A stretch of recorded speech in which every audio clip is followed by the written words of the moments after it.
Isa na namang umaga na puno ng pag-asa mula sa salita ng Diyos.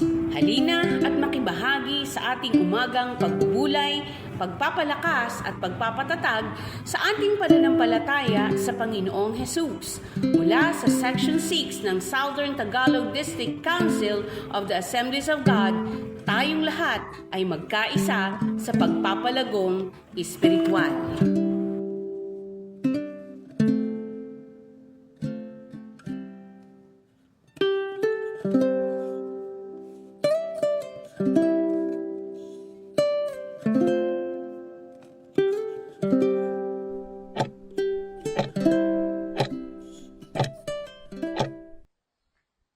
Purihin ang Diyos, magandang araw po muli sa bawat isa. Muli po tayo magbulay-bulay ng kanyang salita.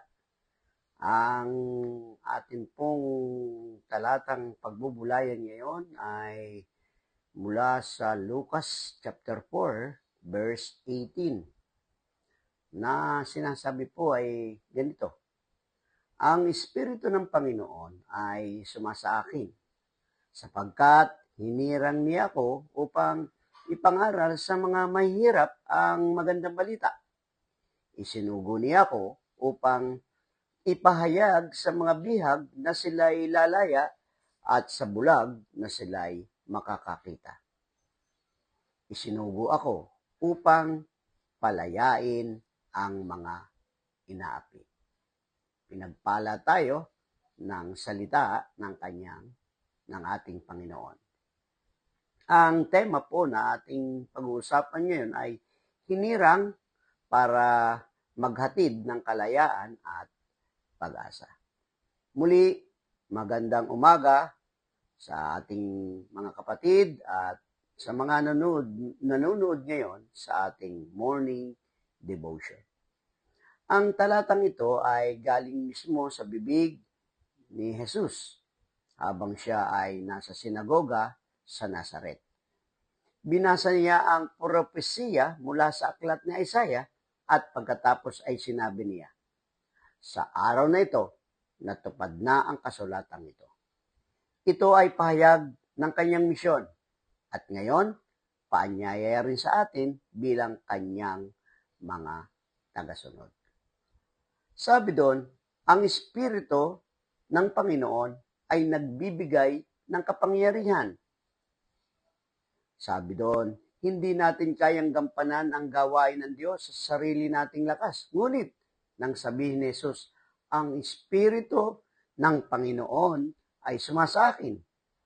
Ipinakita niya sa atin na ang kapangyarihan ng Espiritu ang nagbibigay lakas, katalinuhan, at direksyon. Bago tayo kumilos o maglingkod, hanapin muna natin ang presensya ng Espiritu. Siya ang ating kalakasan. Ikalawa po ay ang mabuting balita ay para sa mahihirap. Hindi lang ito tungkol sa material na kahirapan, kundi para rin sa mga sirang puso, nawala ng pag-asa, at nasa espiritual na kadiliman. Ang mabuting balita ay may pag-asa, may tagapagligtas, may kalayaan kay Kristo. Kanino mo may babahagi ang mabuting balita ngayon? May mga taong naghihintay ng salita ng pag-asa at ikaw ang maaaring daluyan nito. Kapatid, sabi nga sa Matthew chapter 28, humayo, ibahagi ang mabuting balita, gawing disipulo ang buong sanlibutan. Tandaan ninyo, sabi ng Panginoon, ako ay kasama ninyo hanggang sa katapusan ng sanlibutan. Praise the Lord! May pag-asa, may tagapagligtas, at may kalayaan kay Kristo. Ito ang mabuting balita para sa mahihirap. Ikatlo po, pagpapalaya sa mga bihag, sabi po doon. So, paningin sa mga bulag, kalayaan sa mga inaapi. Ito ay larawan sa kabuong kaligtasan.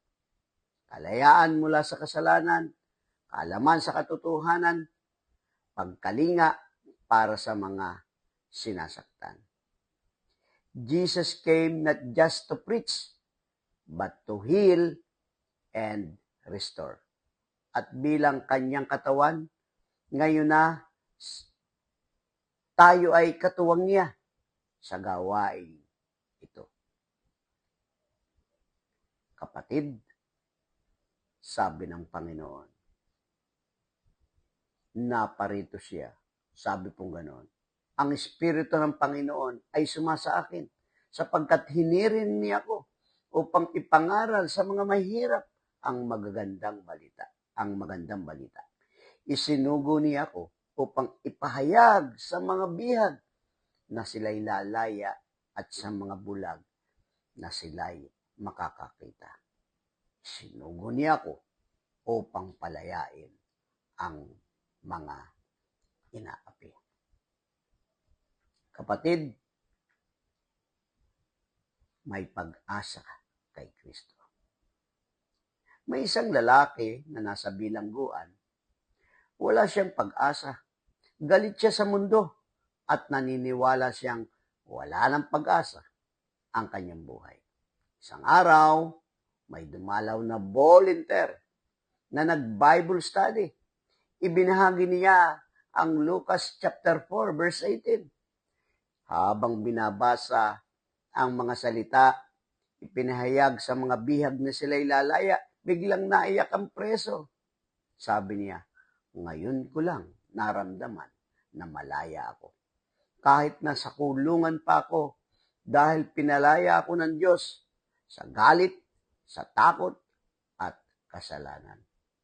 Iyan ang tunay na kalayaan.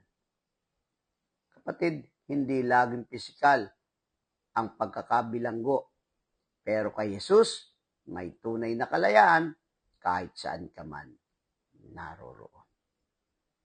Si Jesus ang ating pag-asa. Siya ang kailangan ng bawat isa sa atin. Tayo po ay manalangin. Aming Diyos na makapangyarihan, salamat po sa salita mo na nagbibigay ng pag-asa sa mga mahirap, kalayaan sa mga bihag, liwanag sa mga bulag, at pag-angat sa mga inaapi. Tulungan mo kaming maunawaan ang kanamin. Hinirang mo na maging daluyan ng iyong pagmamahal, liwanag, at pagpapalaya. Punuin mo kami ng iyong espiritu. Bigyan mo kami ng tapang na ipangaral ang mabuting balita at abutin ang mga taong nangangailangan ng iyong pag-ibig. Ihanda mo ang aming puso ngayong araw upang maging liwanag sa mundong puno ng kadiliman. Panginoon, sa iyo kami umaasa at nagtitiwala na kami ay makararanas ng himala sa iyo.